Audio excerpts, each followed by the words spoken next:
Chairs. Chairs.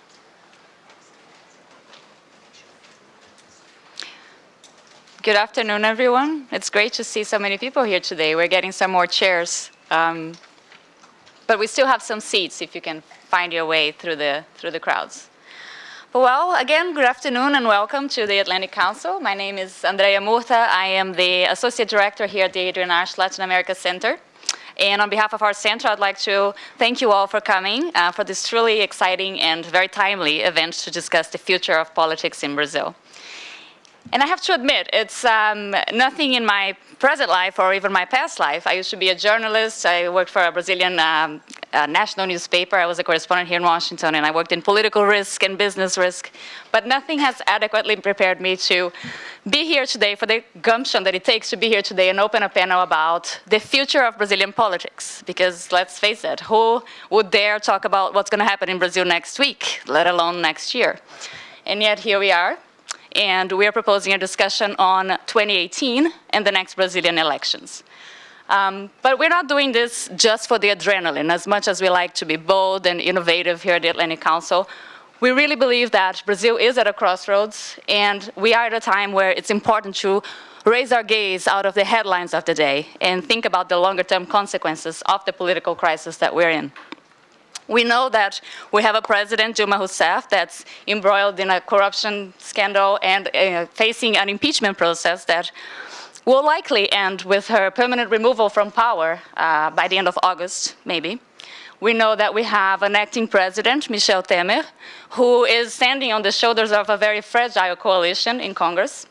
And we know that we have the largest corruption investigation in Brazilian history that's ongoing and may yet bring down more and more politicians in the coming months. And of course, these facts alone would be enough to add uncertainty to the future of Brazilian politics. But there are many more things that we do not know. We do not know, for example, what this dramatic fall of Dilma Rousseff's Workers' Party will mean to the left in Brazil going forward. We do not know if the interim government will be able to pass some of these structural reforms that Brazil needs in the coming months, or even if these reforms will actually help the economy bounce back from the recession. We're talking about reforms that would bring pain, and the question is whether or not they will also provide some relief in the next 12 or 18 months. And there's more that we don't know. We don't know if the current conservative wave, so to speak, is going to continue to grow in Brazil. And finally, we are basically at a loss at who will be the next generation of Brazilian leaders.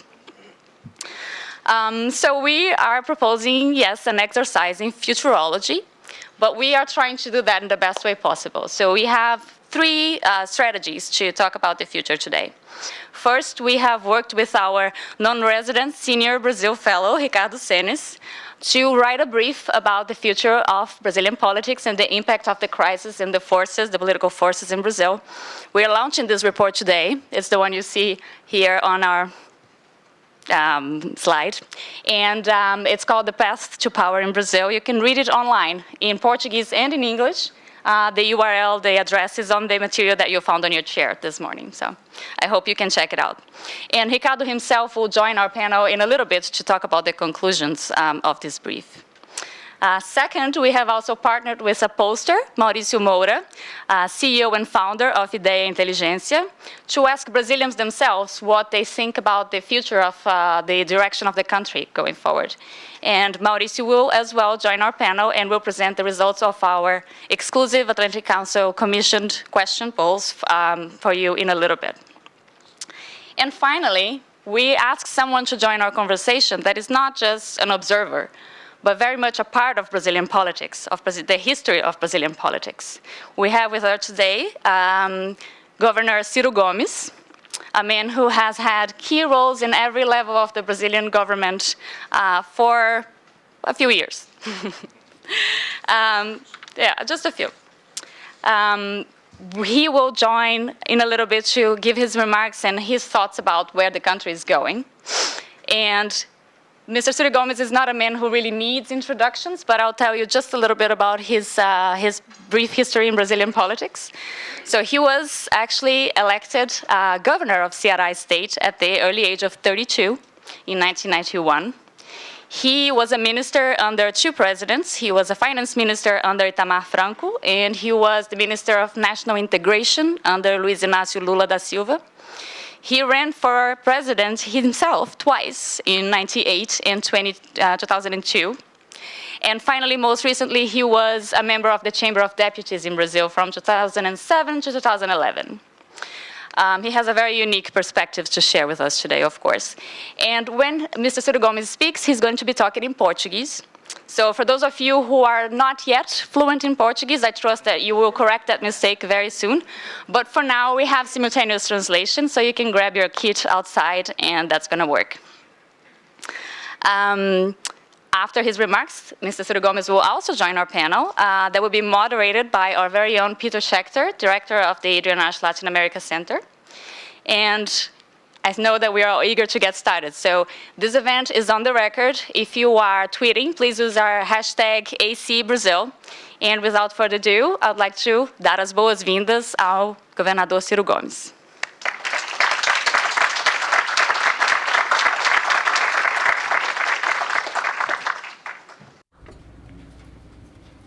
Well, I apologize for me it's safer to speak in Portuguese in my own language, mainly in this especially weird, estranhos tempos. Weird times that Brazil is going through. Fazer zoom. I will zoom out Se a nossa questão the situation so that we can understand that our Brazilian question is a little bit more complex than what it seems. In 2080, Brazil finished a cycle that made us get out of anything from after the war to become the 8th economy in the world. This in only 3 decades and a half. 2 variables ended this cycle forever. The change in the personality of capital, foreign capital financed that, and that's also the speed and the complexity of the technological cycles. In 2080, when the cycle ended, Brazil from there until today has been growing 2% a year, and its population has been growing 1.7% a year, which means that we are stagnated from a perspective of per capita income for 4 decades, except for the Plano Real and the Lula government, the worst income distribution in the economies in the world. This is also just to tell you that Brazil accounted for 1% of the trade. And China also accounted for 1% of trade. Brazil continues to account for 1% of trade, but China today accounts for 12%. So this can lead us to reflect a little bit more that it's a little bit more complex than only doing a reform, and people do not discuss it in detail. But currently, to tell you a little bit about this complex and country, I will fast forward to more recently because I can't do it in 10 minutes. 3 important issues stressed this time in Brazilian, which produced a result that is explosively dangerous for now and for the near future. I'm talking about 2 decades from now. The first is that Brazil underwent a cycle. There was high prices of commodities. 2.5 years ago, we used to sell a ton of iron ore for we are selling it for 48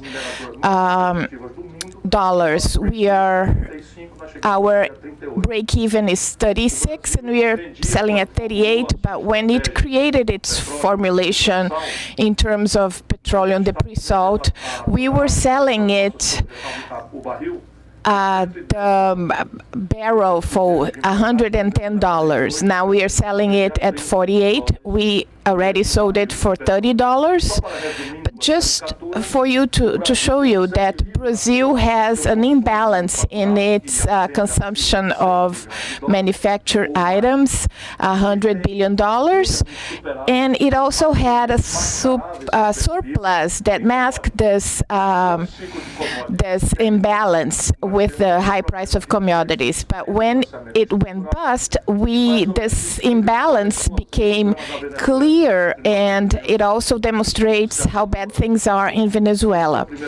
So this is the first factor. The second one has to do with the first one. We have pressure on our currency.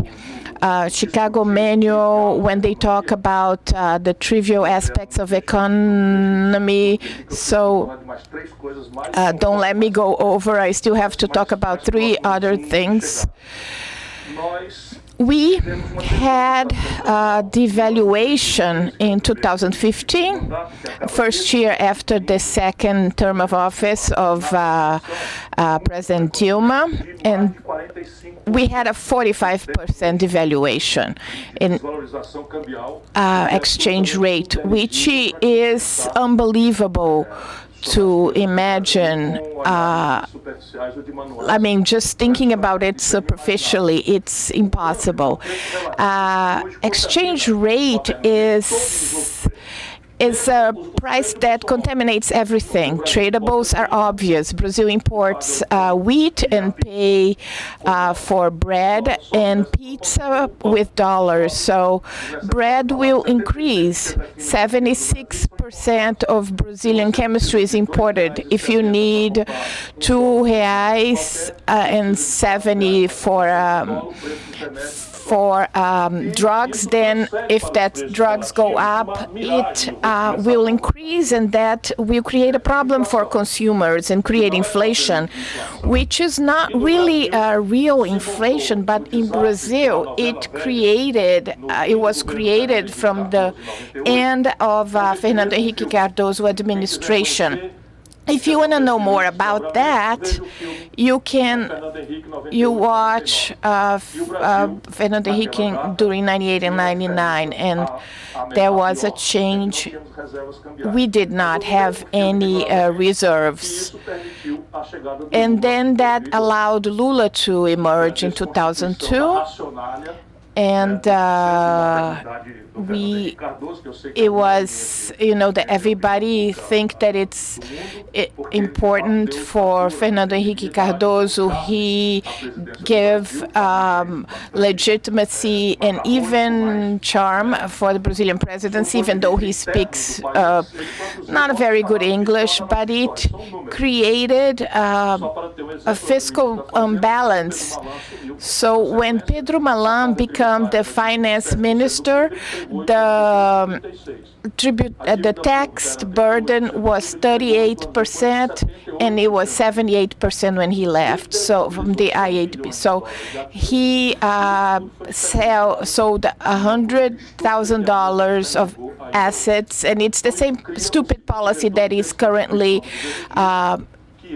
And that's the first thing that affected the Dilma administration, with the incredible recession, and people manipulate the exchange rate, and they have fiscal cycles that are unsustainable. You create an illusion, and you go back to 2%, 1.5% of growth, and the elites still.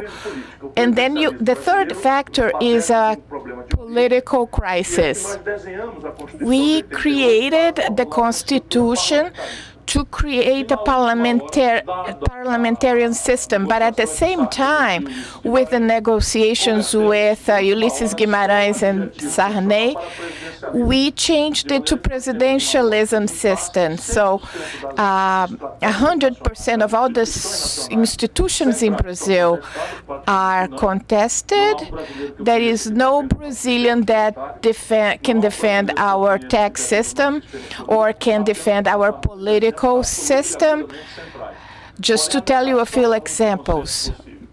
And then this creates a confusion, and that's what's happening in Brazil at this time. When you have confusion, the important thing is to follow the rules, is to love democracy. So even though I am a critic of the Dilma Rousseff government, I think it's a horrible thing, the fact that we had a coup against her. It's not for me. You were applauding only 3 Brazilians finished their term in office. The rule in Brazil is authoritarianism, and I feel ashamed about that, but it's necessary to say that in Brazil, it's the coup and authoritarian. Only 3 presidents finished their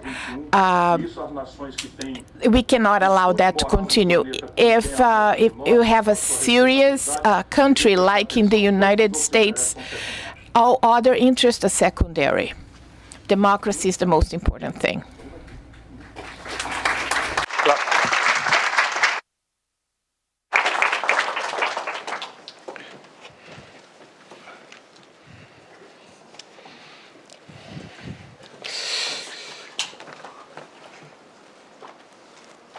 Thank you, Governor Gomes, for your thoughts on the political landscape. One thing people always told me about Ciro Gomes is that he doesn't talk like a politician. So I guess that's true. I'm not a politician. I'm an artist. I'm Peter Schechter. I'm the director of the Adrian Arsh Latin America Center, and welcome everybody this afternoon to what certainly promises to be a lively debate. My job as a moderator today is going to be really easy because I have 3 people who are going to not only give their views, but I'm sure that they will sort of oppose each other, support each other. It'll be a fun panel. There are many questions that I want to ask, and I know that there's many questions that you want to ask, and I'm going to leave enough time for that to happen. A little more on our other 2 guests who have been kind enough to join us.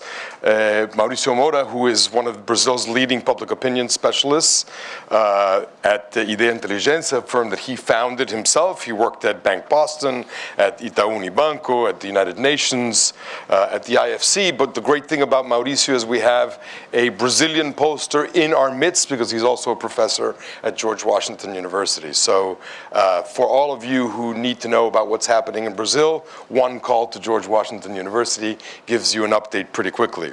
Also here with us, with great pleasure, with me up here again, is our resident Brazil senior fellow, Ricardo Senes. Ricardo is partner and director of Prospectiva, a consulting firm on public policies and international business. He's also the general coordinator for the Group of International Analysis at the University of São Paulo. He is an editorial member of the Foreign Affairs Latin America and of Política Externa in Brazil. The great thing about having Ricardo Senes as our non-resident senior fellow is that he has a foot in academia, he has a foot in the private sector, and he has a 3rd foot also sort of as an advisor to many people. So it's really a privilege to be up here with the 3 of you. I don't have to repeat what Andrea said about the watershed moment that Brazil is facing. I think we all have come here. A friend of our centers came in here the other day and came here just a few minutes ago and said to me, Hattie, if I can call you out, said, I'm here to figure out what's going to happen in Brazil. We all want to figure out what's going to happen in Brazil. And this is the huge question. And myself, as my 2nd country is Italy, and what I so much wish is that after Italy went through this moment of corruption investigations, we then lost 2 decades in trying to move forward. I have always tried to be very, very positive about Brazil and an optimist, and I see that also what's happening in Brazil in terms of reforms that have to be made are going to happen. And I also see that the corruption investigations are a huge plus for a country that really is now the envy of Latin America in the way it's handling the administration of justice. So do you believe that Brazil has the wherewithal to exit the crisis in the next 2 years? I guess that's the fundamental question that we're going to keep going around and around. I have been criticized by Brazilian and foreign friends as being way too much of an optimist. I'm sure there are people here who have been criticized as being too much of a pessimist. We're going to ask Mauricio also what the Brazilian people think. So we're launching 2 important projects. One is the paper that Ricardo wrote, and the other one is the polling questions that Mauricio has done over the last couple of weeks. So let's jump in and ask Mauricio to give us a quick briefing on what he found in the polling, and tell us more about the results and how you interpret the results. Can I stand up on the... Absolutely. Good afternoon. It's always hard to speak after a politician, and that's always or an artist. No? So our job is basically do what politicians do not always do, that's listen to people. So I will present a survey that we run between June 26th and July 3rd. We interviewed around 10,000 Brazilians in 69 cities. It was a telephone survey, so telephone has always pros and cons in terms of methodology. And let's go straight to the questions. No?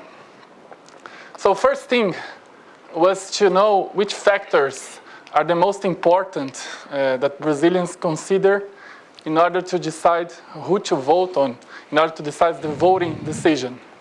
So we gave them some options, and you ask each respondent to give 1 is the most important factor, 2 the second most important factor, and 5 the least important factor. So I have 2, and we gave some options. Friend's opinion, political party, spiritual leader, priest, pastor opinion, information that you read, listen, watch on the media, information that you read, listen, watch on the social networks. So the number 1 is friend's opinion. That was the answer. We always say that, let me know who your friends are, and I can tell you who you're going to vote for. So this is something that caught my attention. This is public opinion, core public opinion. I want to jump to the last one, that political party.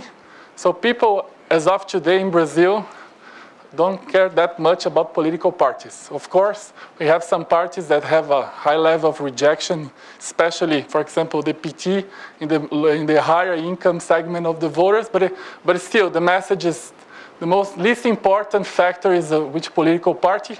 And actually, few people actually know which parties are there. So I don't know, today, as of today, we have like 40 parties or something.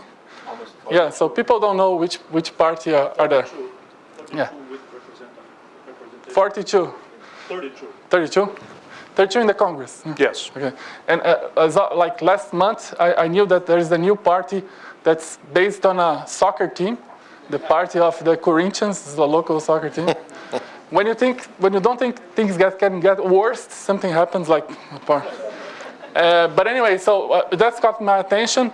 The second one that I saw, and see, people choose the first one, and social networks comes in second, but the second most important, social networks comes as the second most important factor. There's a huge political engagement in social networks in Brazil. So if people, for the first time, especially after 2013, when you had a lot of protests in Brazil, people engage a lot in political talk in Twitter, Facebook, and other social media. Of course, the social media also, you always talk to people that usually agree with you, so there is a lot of segmentation on the social media, but there is discussion there. And you can claim that your friends are in the social media as well. So social media is an important factor. Brazilians are using more and more social media. The third factor that's caught my attention as well, of course, we're talking about spiritual leaders, priests, pastors, and people. You see, is the third most important first factor, and it appears in first place in the third factor. So people, especially the evangelicals, listen to their spiritual leaders regarding politics. During the election, it's forbidden to talk about politics voting in any religion event. But anyway, this is a key factor as well. And before the political parties, there is the media. So people, right now, there is interesting to see that there's a huge sense that sometimes the media doesn't fully tell the truth. And I keep listening to them in many surveys that we run. So the media only beats the political parties. So see, you guys are only the factor that's. So that was very interesting to me, especially to see two things: the social networks improvement, and also the spiritual and the religion factor on that. Then we're going to jump to Lava Jato, the famous corruption investigation that Andrea was mentioning. We gave them the following sentence: the Lava Jato car wash must continue, even if that could lead to a political system fall, collapse, and more instability to Brazil, or in Brazil. So people agree. So there is a huge support for Lava Jato in all voter segments, in all regions, in all income levels. So people, and honestly, people don't care about the political system. So when you say, oh, but this can create more political stability, people don't care. They are supporting the Lava Jato, and that goes across the board. So there is no, and I keep asking this question. I asked this question many times last year, and the results come as always strong to Lava Jato support. So people want to have Lava Jato until the end, whatever the end would be.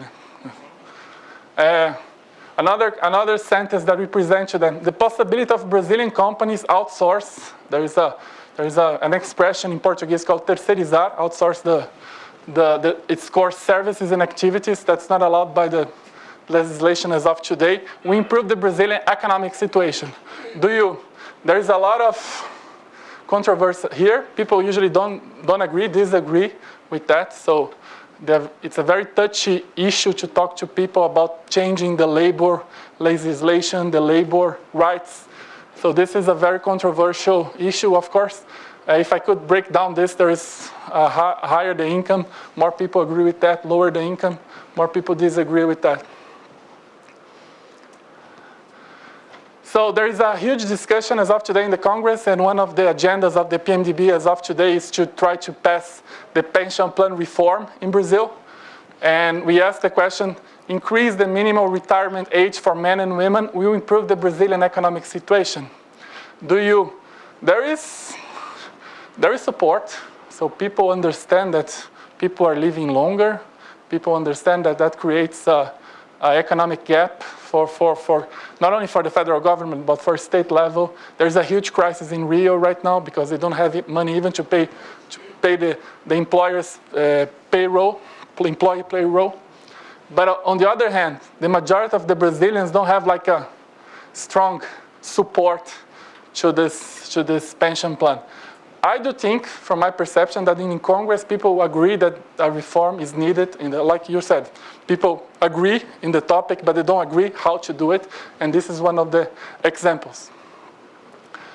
And this is the question that I was more, not surprised, but we asked it: which of the following sentences better reflects your personal opinion? So I'm going to read each one. There's a lot of things in the same sentence, but anyway, just give us a sign. Brazil needs to expand social rights and legalize the abortion, keep the same-sex marriage, and prevent racist crimes.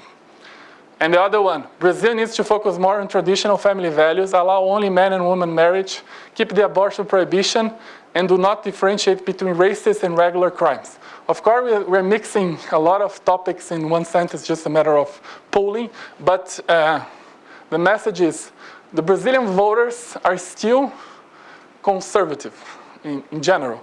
And I don't agree that this is something that this is a trend.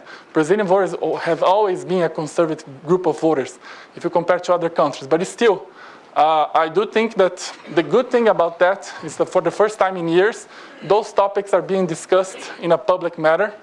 And I think, and the progressives in Brazil need to do a better job to translate why those things are better for society as a whole, because there's a lack of communication. One thing that I feel in my surveys is that, for example, the other topic, the pension reform, people do not really understand what the benefits are of pension reform. We don't see a leader, a politician go, well, this is the issue today, and this is what we want to do, and these are going to be the benefits, and this is the cost. Any reform has a cost, but people don't have that explanation. The politicians usually don't translate why the policies are better, why should do that, and the same thing applies to those issues especially on the regular crimes, on the abortion, etc. So the message here, just to summarize, there is a lot of increase on the social network and the religion factor on Brazilian voters. There is a lot of misunderstanding about the policies that the government is trying to pass on the Congress. And yes, we still deal with a conservative group of voters in general in Brazil. Mauricio, thank you very much. Governor, can I ask you to come back? Ricardo, let me take the discussion over to you. Having heard Governor Gomes and having had the insight of looking at these polling questions, let's talk about the elections in 2018. And I'm purposefully beginning the discussion at the end, because we can talk about the elections, let's talk a little bit about how they're going to look, how they're going to shape up, because afterwards we're going to ask ourselves, are we going to make it to those elections? And what's going to happen between now and then. But let's focus on the elections. You just wrote a paper in which you tried to be really clear about who the players are going to be, the path to power in Brazil.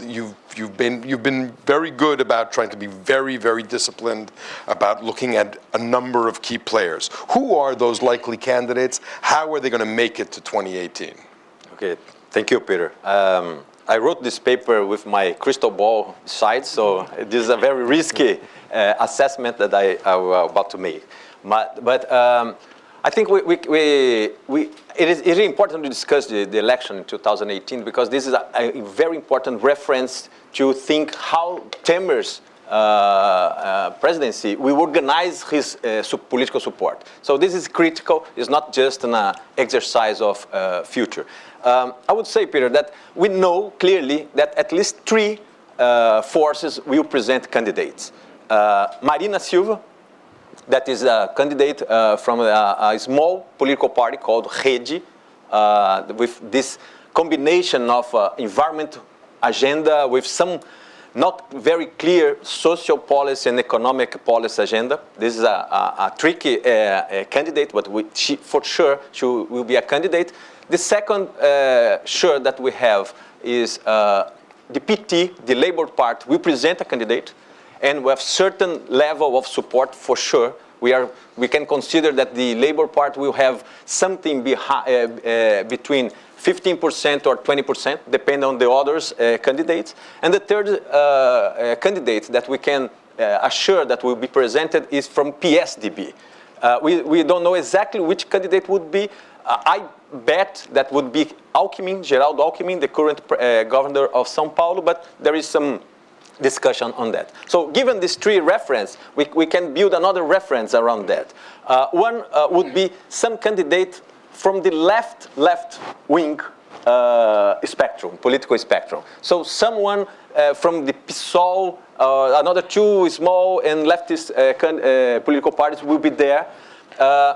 The second element that combined with these three certainties would be how Temer political group and PMDB will manage to present or not a candidate in 2018. Why I'm saying that? Because if the economic situation in Brazil improve, the candidate of Temer, we understand, will be the current Minister of Finance, the Meirelles. If the economic situation increase but not completely in a good, if the economic situation improve, but not in a sense or 2% economic growth or 3% economic growth, probably the Meirelles candidature will not be that strong, and a secondary candidate can be presented. I don't know if José Serra, that even though currently he's from PSDB, another party, he can be the candidate from PMDB. And another element that we have to consider is a candidate from the right wing. political spectrum that will be is not clear. In Brazil, we have this more conservative politicians rather than right-wing liberal politicians. We don't have a clear liberal agenda in Brazil, but we do have these conservative political groups. I expect that some candidate from this group will be presented, probably an outsider, someone not from the political arena, but there is a risk, I mean really a risk, that a candidate like Jair Bolsonaro, this is a guy, I don't know if you are aware of the track record of this guy, but it's a guy with, that has been supporting the dictatorship in Brazil. He's homophobic. He makes very strong statement in favor of the guy who make torture against Dilma Rousseff. So this kind of crazy right-wing guy, extremely right-wing guy, but unfortunately the last polls indicate that it has something like 70% of support. 7% of support. That for Brazil, yeah, sorry about that. Migrating. Sorry, but even though 7% is a lot, it's a lot. So, but just to make a very brief scenario, we will have at least 6 candidates in this election. In the last comment goes on PT. I understand that Lula probably will be candidate in 2018. It's not 100% sure because there are other alternatives for him in terms of political strategy. For instance, he can run for deputy for congressman in the lower house in order to guarantee that the PT will have a certain number of deputies with him. So, but PT will present someone, Lula or Jacques Wagner or someone else.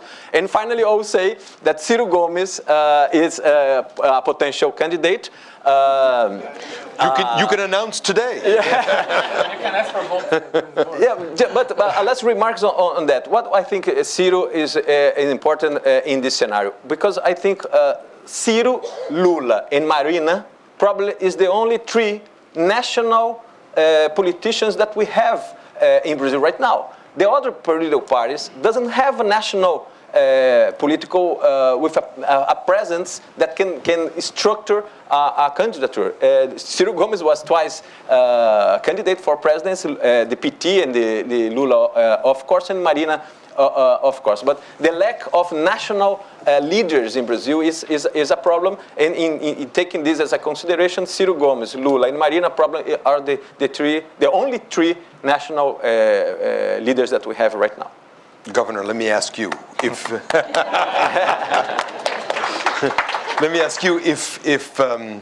if you were to run, who would you tell us who you think you'd be running against? And also, let me repeat the invitation. Feel free to announce. I accepted. I apologize. Portuguese, mainly on this special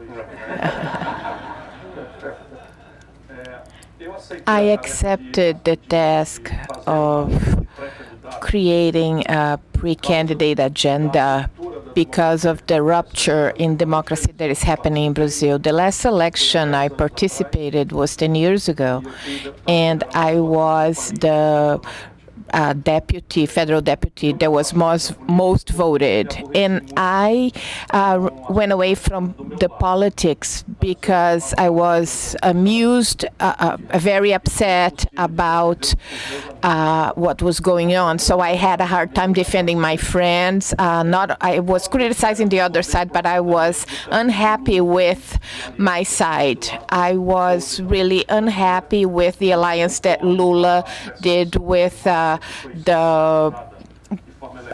worst part for Lula or Fernando Henrique, that we need presidentialism to create all this coalition, because I would only agree to that if there was some sort of reform in which we had to present the other side so that we could have a true reform. So not even Lula, not Fernando Henrique, they didn't do anything about it. So now I think it is a moral duty for me because of the situation. So I have to present an alternative to the Brazilian people, and I believe that the elections are going to be very different.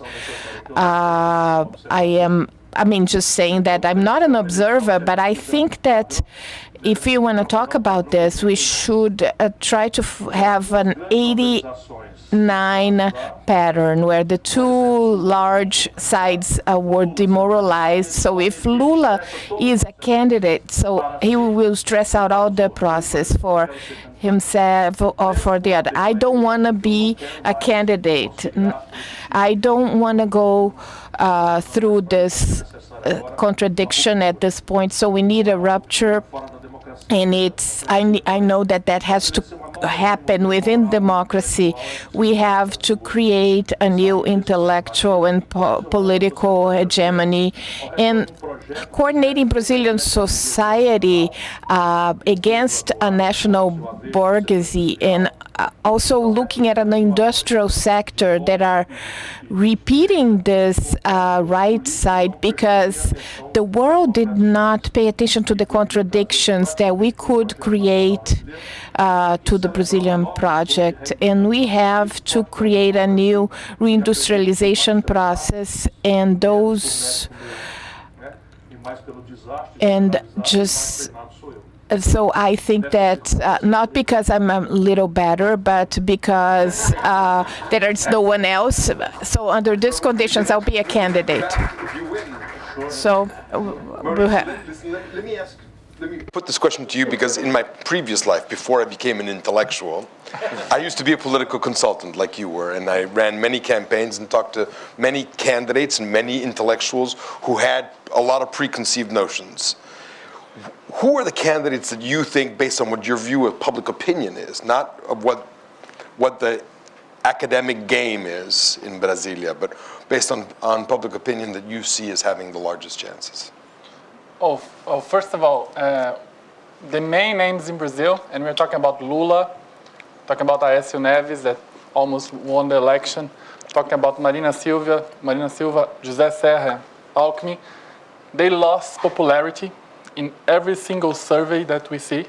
So, for example, Marina, when she left in 2014, she had a rejection. Around 30% of the voters used to say that I don't vote for Marina in any case. Right now, 56% of the voters say they don't vote for Marina, for example. And Lula, the rejection is greater. Aécio, the rejection is greater. So there is a consensus that Você não viu, eu fiz assim a minha. The old leaders are suffering a lot with this political crisis. There is and of course in that case, extreme positions from the left and from the right, they gain ground.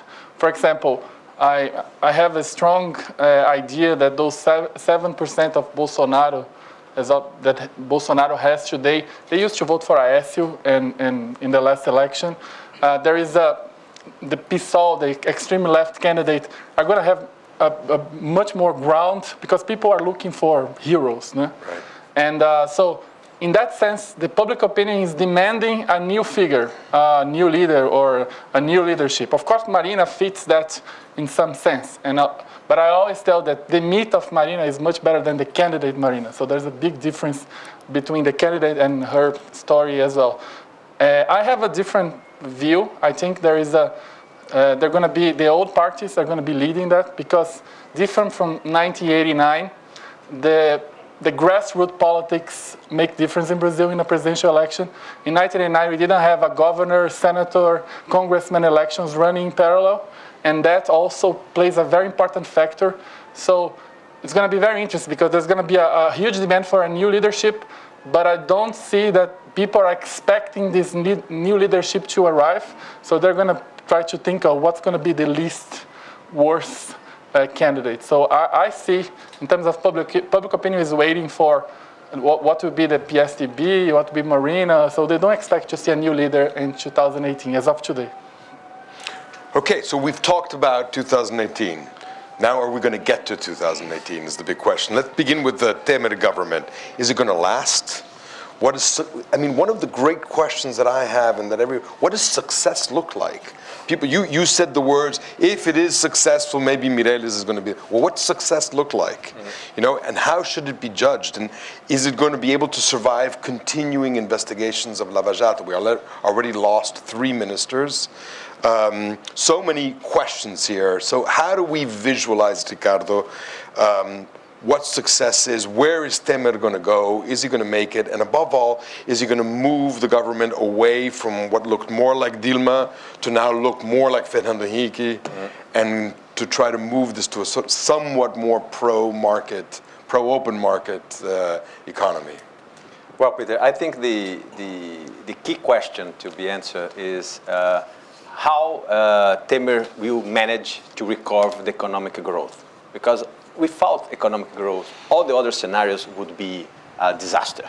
So if we don't recover the capacity of the Brazilian economy to produce employment, increase the tax revenue in the country, there is no other alternative rather than really disaster. Not just disaster in the sense just economic, but also political disaster, with a strong social disorder, etc. So I think Temer has this idea that the essential element for him is to try to restructure the Brazilian economy, and that's why he presented 2 agendas. One was what we call the adjustment agenda. That's basically cutting public spending, try to define in the long term a maximum public spending in general sense. They're trying to reform the pension fund system in Brazil. He has 2 or 3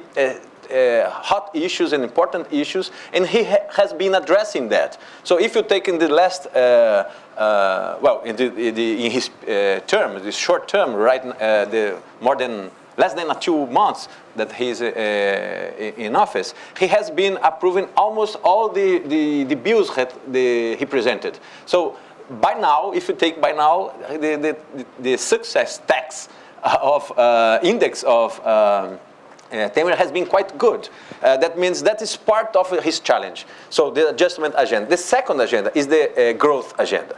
And he has 2 main issues on this growth agenda. Would be trade policy, how to increase exportation, how to increase the attraction of foreign investment to Brazil. And the second would be infrastructure, including oil and gas sector.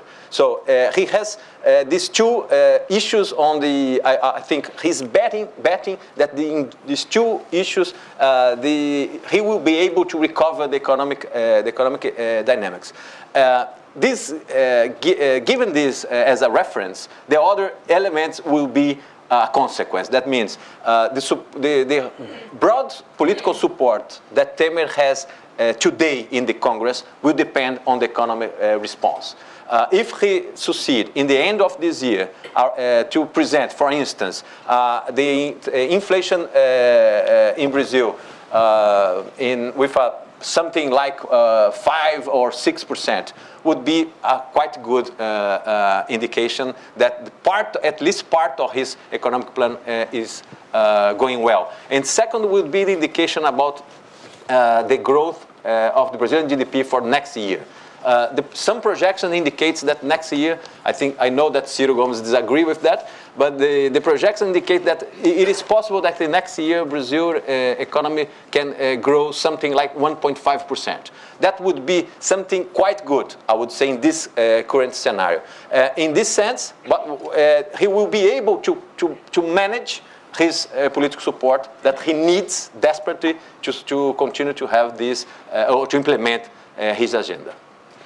So Ricardo paints a picture of relative possible optimism. I couched that really well. That's right.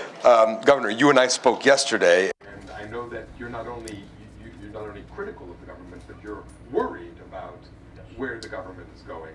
What would you do differently? My party will help the government and the steps that have a criteria different from PT.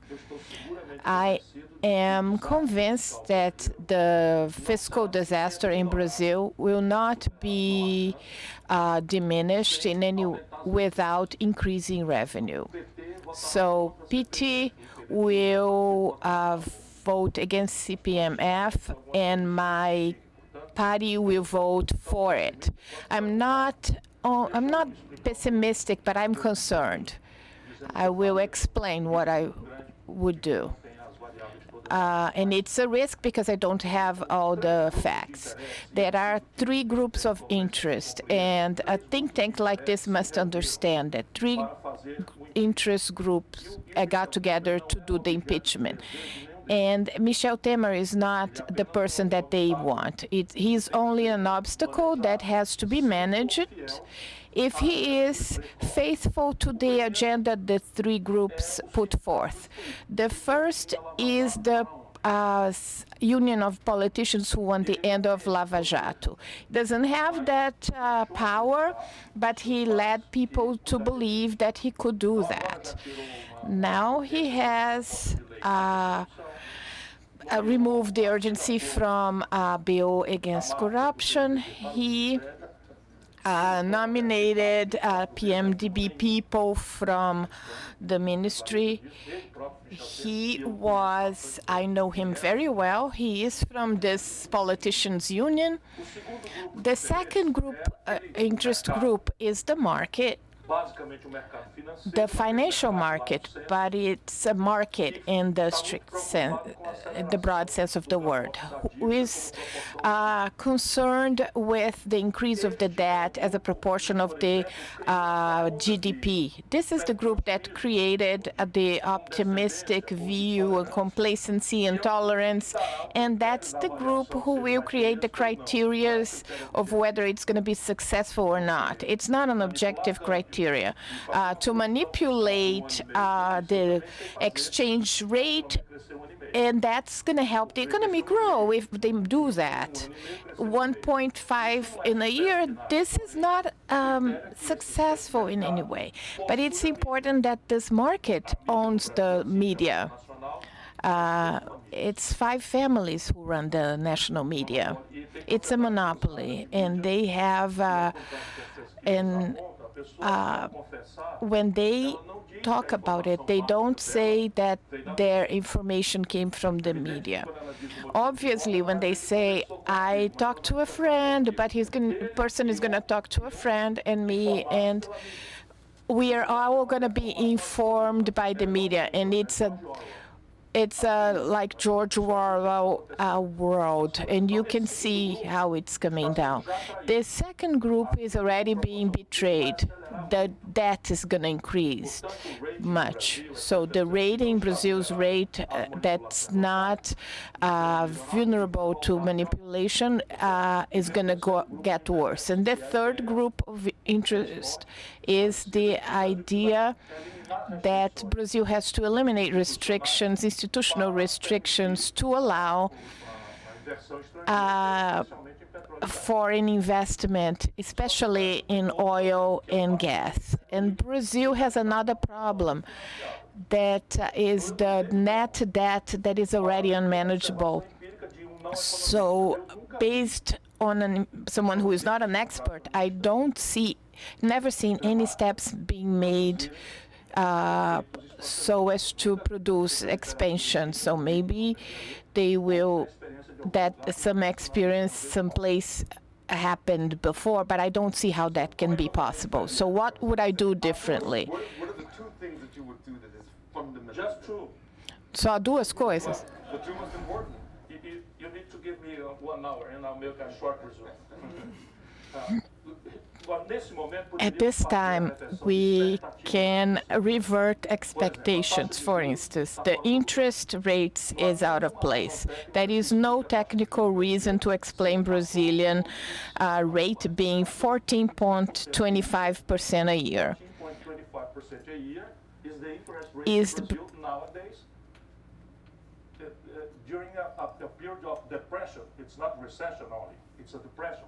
4 points over 5 points in 2 years. 14.25%. Can you imagine that? What? someone would explain to me? I can't understand. Simple that way. Portanto, So we have to decrease the interest rate. They will start to do that. And Dilma should have done that. Second, issue 50 billion reais in titles, in debentures, in stocks, so that we can resume investment in Petrobras. An agreement with all of our construction, recover our business structure and fulfill the commitments with Petrobras. $50 billion from our reserves to open a sovereign fund to consolidate the debts from Brazil with a commitment for investment to retain jobs. And fourth would be to restructure the states and municipal debt against an investment program, not punishing good payers and helping the bad payers. If you look at Brazilian history, that's exactly what they do. And you see who is a serious person. So if you think that from an apple tree you're going to have passion fruit, it's not going to happen. So you have to create a project that has three tasks: financing in Brazilian economy in strategic ways. Because of the 40 years of mediocre growth, we have a low rate of capital growth. With Lula, it was 14%. Now it's going 17%. Now it's going to 14%. So you can't sustain growth without 25% of capital. Second, Brazil has to have a strategy of development. You can't imagine 100 million people without being able to consume, because we don't have infrastructure for that. Talking about cars, about superconductors, computers, Brazil is paying that to foreign people because our business can't do that. So Brazil pays $1 billion in royalties. All of this has to be thought about without ideology. As the pollster, I mean, Temer's numbers are very similar to Dilma's numbers. I mean, can he make it to 2018?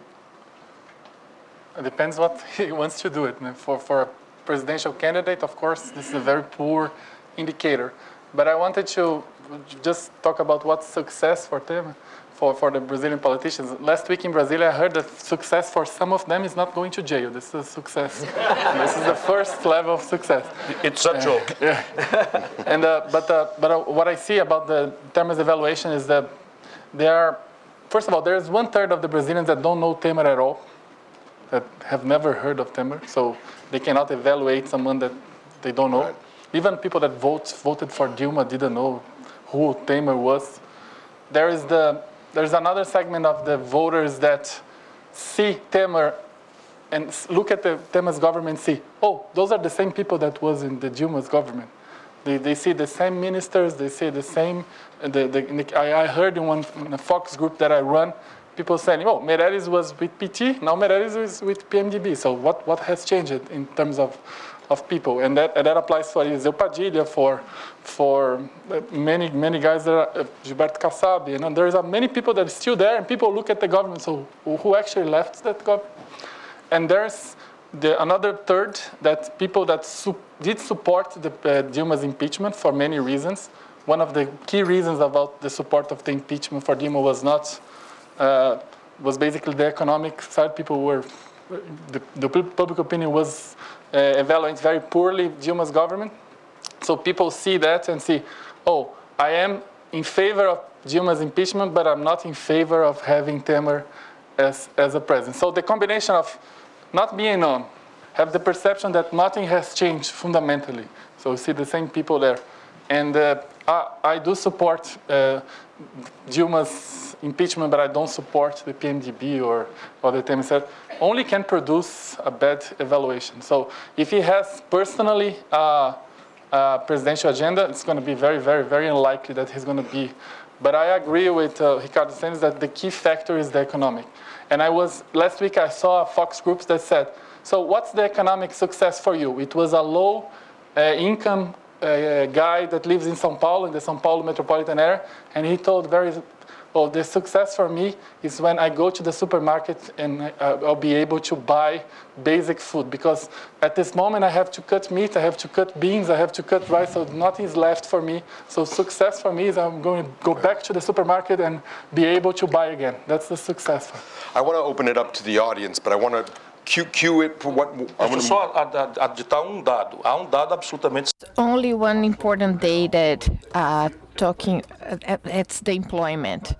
This is increasing the unemployment was 6 for 12, and this year it's going to 14%. Questions around the Lava Jato scandal. So it's going to be, I'm sure a lot of people have questions about it. So cue that up for us very quickly. I mean, I landed in Mexico City a few weeks ago, and the taxi driver... I asked the taxi driver, how are things here? No, everybody's corrupt. The taxi driver told me, we need Brazilian judges here in Mexico. Yes. So how much really have politics changed in Brazil because of this corruption scandal and what the judges have done?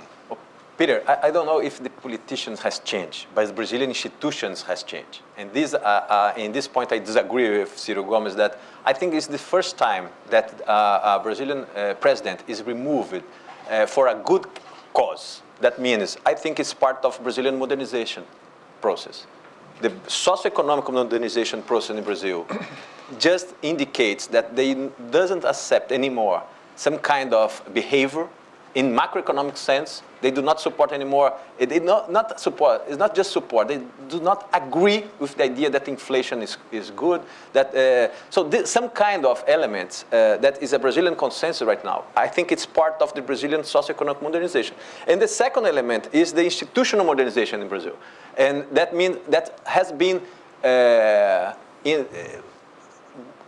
quicker than the politician modernization has happened. So I think what we have right now with Lava Jato operation and other indications is that the Brazilian institutions in Brazilian society has been moving in a quite good way, in a sense that they are much more modernized today than they used to be, and the elite of the Brazilian political system remains the same.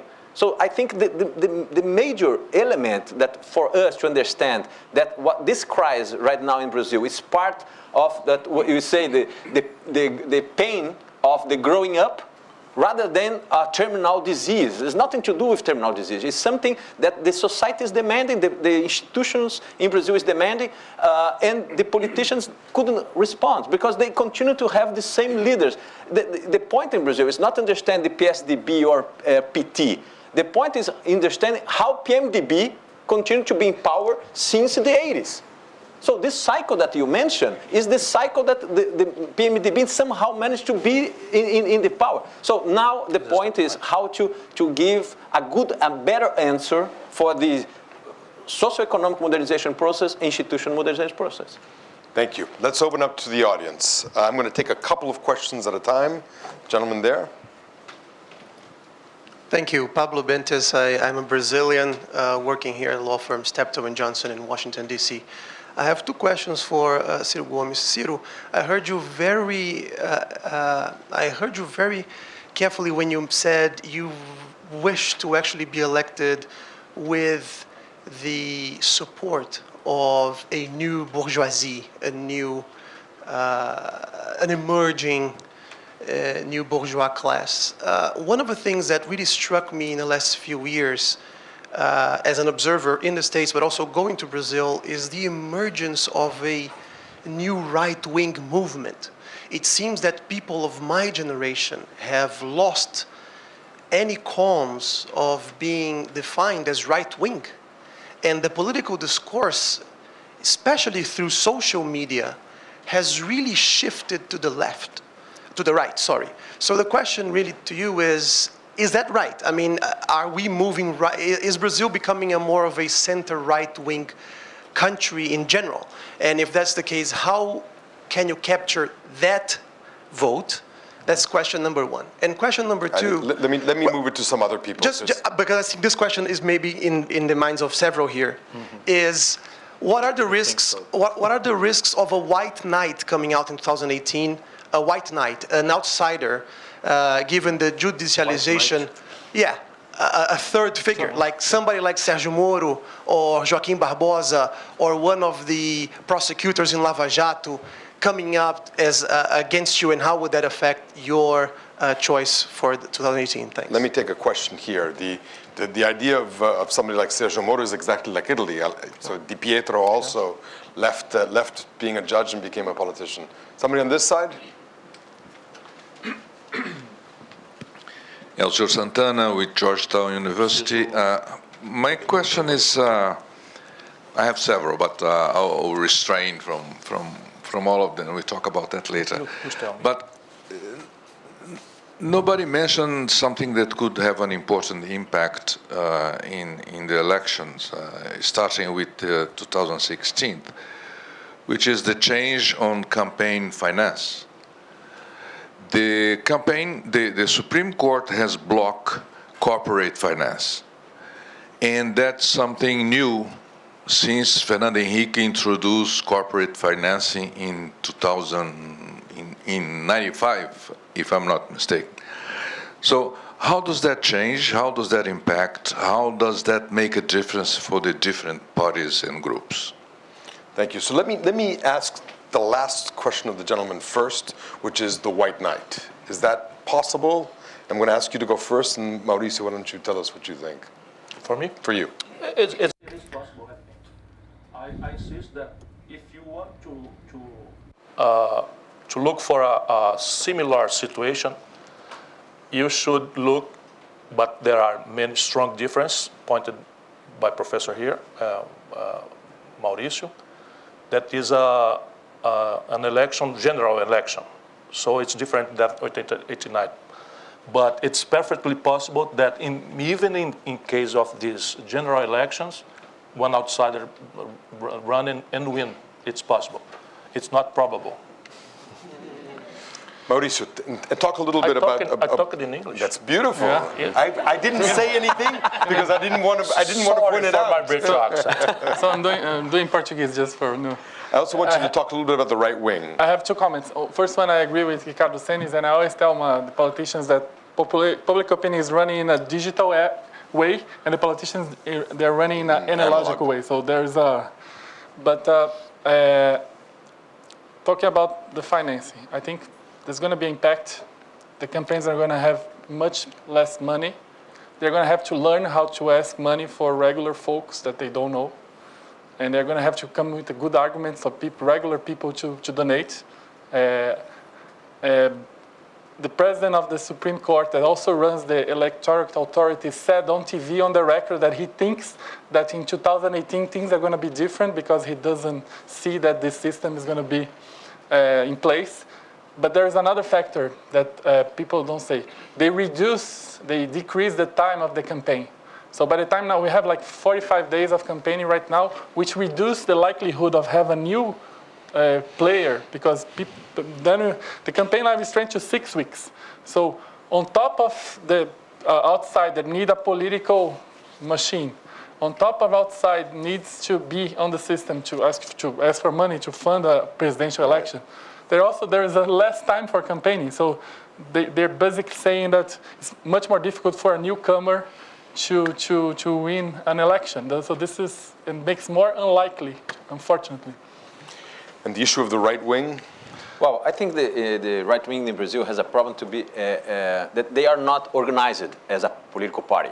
And there is a clear difference between what would be a right-wing candidate with a clear center-right vision about the economy, about the social rights, etc., and the kind of candidates that are being presented from the right wing. That is not a center-right wing, it's a conservative right-wing persons. And these people, of course, they do have a strong arguments in terms of violence, in terms of moral standards, etc. But they really lack of a minimum platform to be presented to the society. So these people at the same time, they receive this kind of support, but I think but at the same time they have a strong limit in terms of growth. In the Brazilian society in general, they are not stupid. These people knows what the politicians are proposing. One thing is in a pool, they say, well, I will support this guy for a kind of protest manifestation. But the other element is how the Brazilian society organize themselves to really support one candidate or another candidate. It's a question that American citizens are asking themselves as well. We have a protest manifestation here too, and Huge. It'll be very interesting. Did you want to add something? Did you want to add something to this, or no, just nesse ponto, veja bem, o eleitor. On this point, the right-wing elector has always been there in Brazil. He was voting in PSDB against the PT. Now he goes out on the street for the demoralization of PT, but we can't close it. Brazil is not for amateurs. Brazil is always more complex. If you say a good bandit is someone who is a dead bandit, it goes much further than a right from a political standpoint. Let's go back. Let's do laissez-faire. Let's the market work. And the business that is on the right will collapse. They don't vote. They protest in the first one, and the second round they will vote based on their rational views. Student from the Federal University of Rio and senior fellow Brookings, GFCC. put your mic a little closer, please? Repeat that we didn't hear. Okay, sorry. Rogério Studas, professor at the Federal University of Rio de Janeiro, senior fellow at Brookings and GFCC and Boston University. I have a question for you, Ciro. You made a point that is really important. It's long-term trend of the Brazilian economy. The decline of overinvestment. There's been several trials. The last one was with Dilma in using several instruments to boost investment and succeed. As you said, the numbers are completely correct. But there's a long-term trend of sorry, can you hear? Yeah. Of lack of dynamism. Which we had at some point dynamism being led by industrialization itself, which has to do with long-term planning. We had at some point dynamism led by stabilization itself. Then we had by social and economic inclusion. Now we have reached a point where the dynamism is being challenged. Our manufacturing sector is incapable of innovating. Our trade capacity to insert in trade is complicated for lack of good infrastructure, but also competitiveness of the manufacturing sector. Where do you see the dynamism coming in the next years? If you were to be president now, where would you? The dynamism. Why would you see the resumption of the dynamism for long-term sustained growth for Brazil? The lady there in the middle had.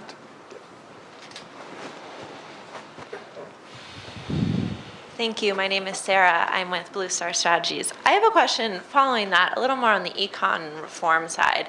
It seems like for a long time, Brazil was finally in recovery. We're all really excited. And there's been some interest in getting back to the status quo, this idea that we should go to the supermarket and have access to those goods, but not really talking about medium and long-term innovative growth and development. Do you think that this administration is going to pivot in its agenda looking ahead of the 2018 elections to include reforms that are going to be a little more creative, that are going to look ahead and say, hey, look at Latin America now. Where does Brazil want to be after we recover? How are we going to get there? Is that going to be, I'm throwing this out there, legalization of gaming is coming up a lot. But that kind of goes against the polling results when you look at the conservative values. So how does that fit in? So two questions that are very much similar. They're sort of one coin, two sides. One is, what does one do today to try to combat the lack of dynamism and the lack of innovation? And will this government be able to do exactly that like other governments have done in other countries in Latin America. Why don't I go to you, Ciro, and then to Ricardo? O que eu tenho pensado, What I think is that before we can find the limits, computers, new materials, superconductors, we have 4 imbalances where the savings are already allocated to. Industrial complex for gas and oil. Second, health. Third, defense. And fourth, business, agribusiness that does not exist. So they create the path, a powerful path where Brazil can become a protagonist in the world with less limitations. Consolidating also, we have to ensure we have to stop disindustrialization. That is not the fault of Brazilian entrepreneurship. 20% of Brazilian steel is being done by China. That has to do with scale, especially for this country. If you think about Brazil, financing, negative interest, and technology. But basically, all Brazilians, metal workers, chemistry. What is the reason for Brazil to export raw oil and importing refined? So we should do it at home, and that allows us to innovate. Você...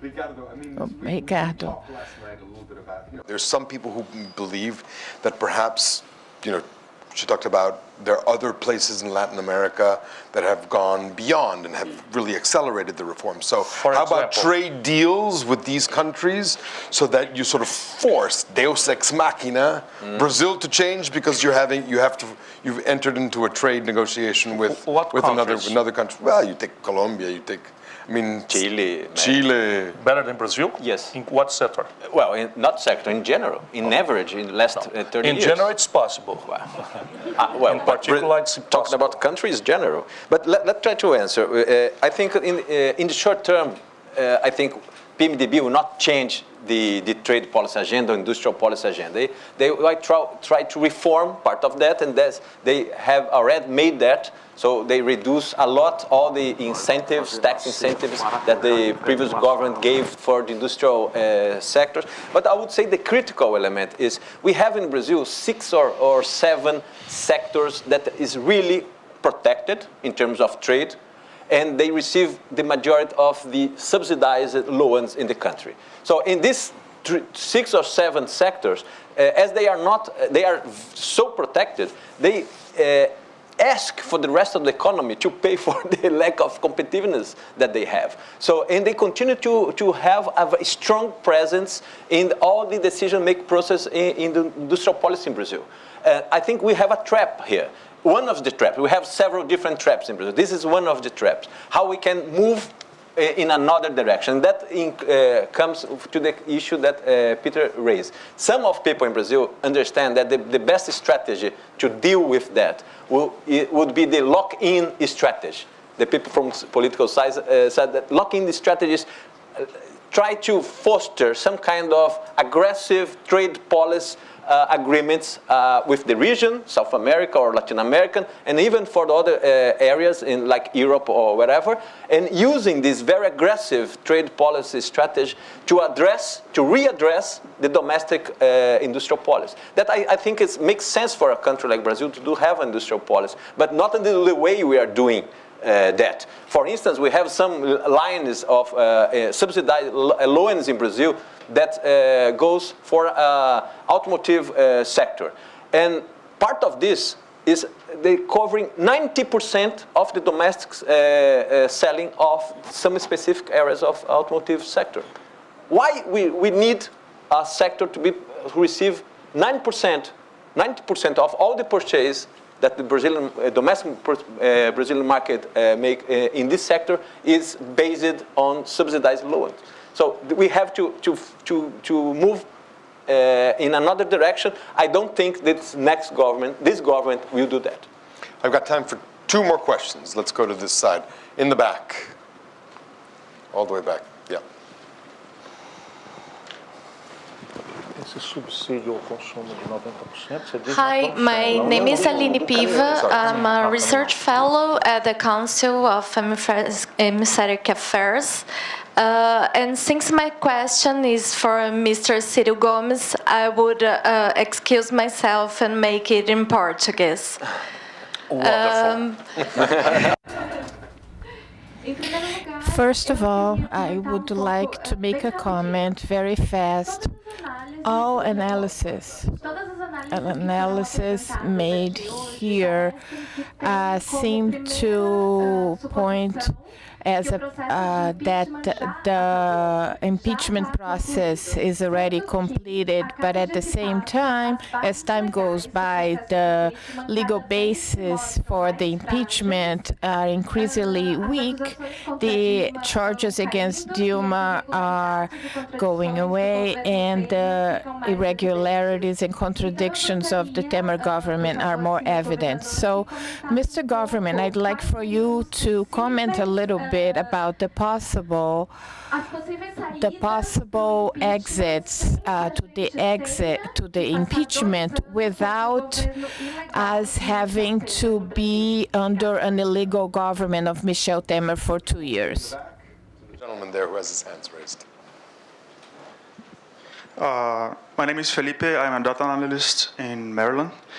I would like to defend the constitution of my country, and I respectfully disagree with you, Mr. Governor Ciro Gomes.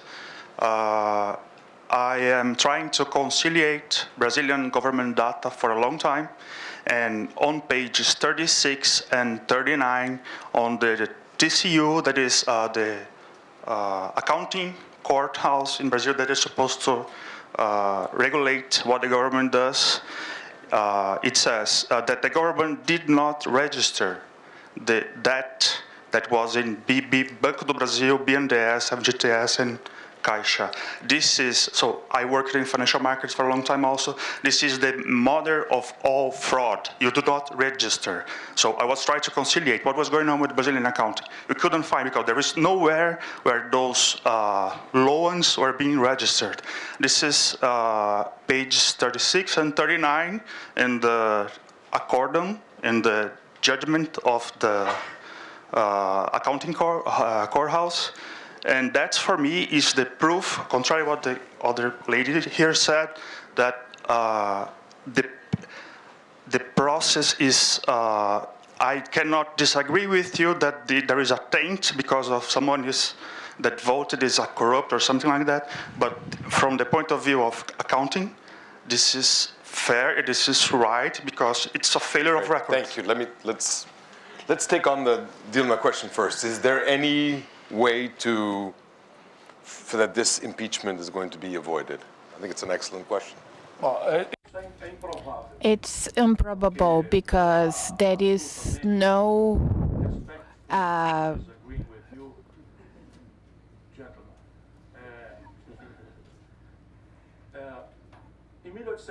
in 1968 in this country, Andrew Johnson in this country, 1868.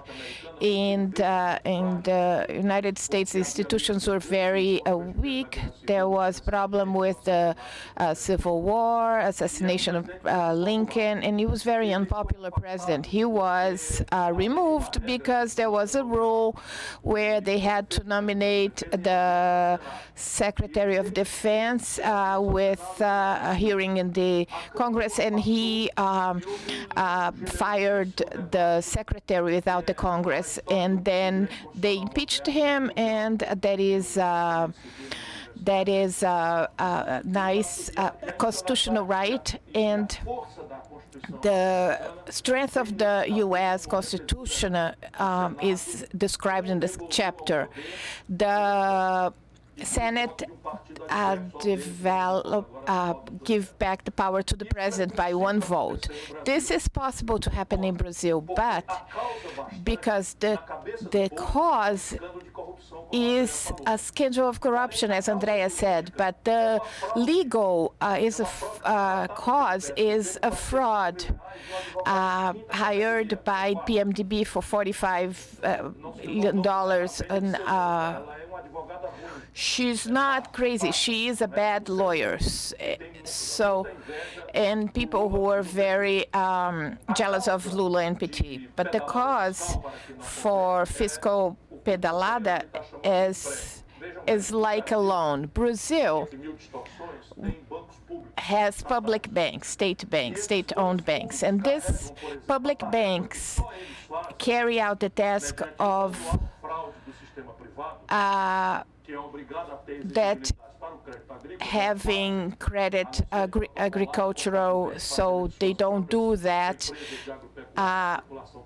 The private sector doesn't do that. The Banco do Brasil finance it, but we don't know exactly how much it's going to be financed. So to comply with that, that is subsidized of the agribusiness, is what they're calling the fiscal pedalada. It's not a crime. In 2015, all the loans, these are not loans. They are not recorded anywhere because they are not loans. They are not authorized.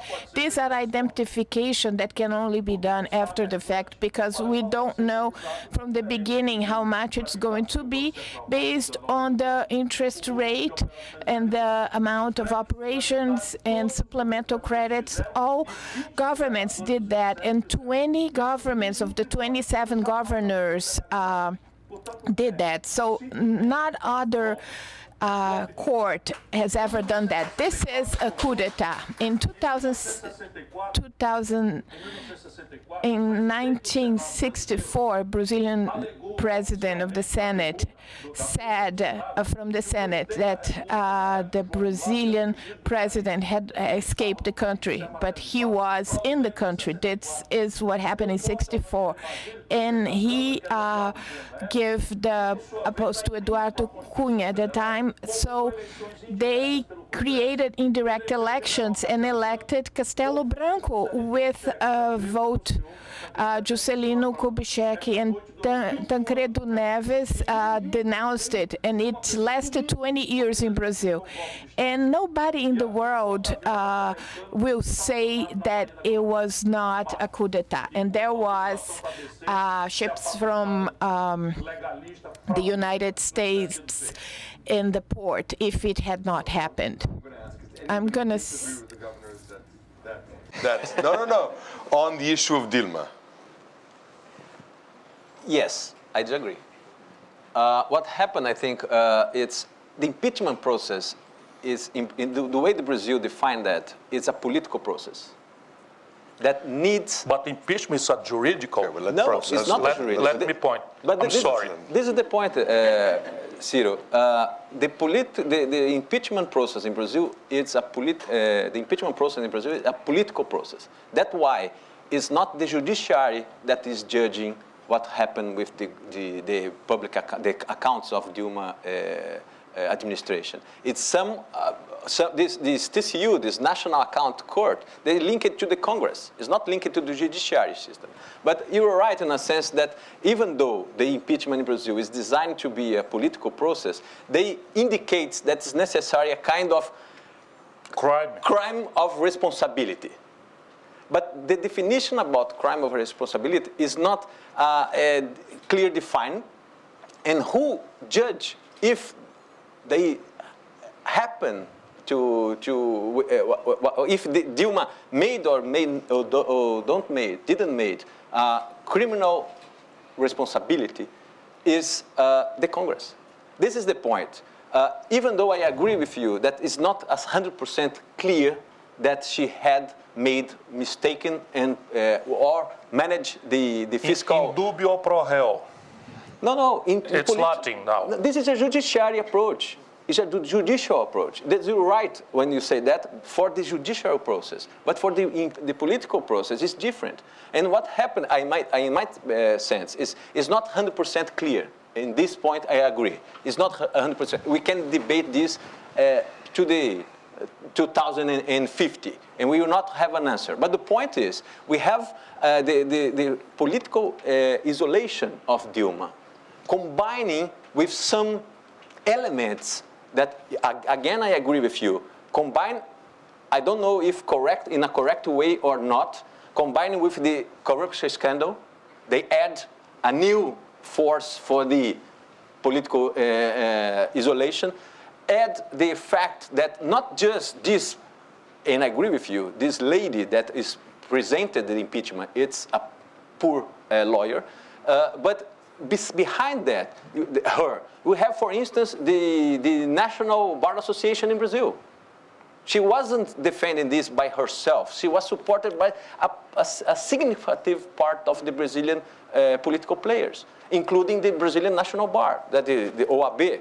So that I agree that there is some issues to be debated, but the impeachment process is a political process, and the political system in Brazil, when you have such a kind of political isolation, they give an answer. They put this lady aside and try to rebuild the majority in the country. Right, that's the last word. So I think you're as confused as ever, I'm sure, but you've had a good time at the Atlantic Council, so thank you very much for coming. Thank you. Andrea, thank you very much. It was great. Those who have headsets, please give them back at the front.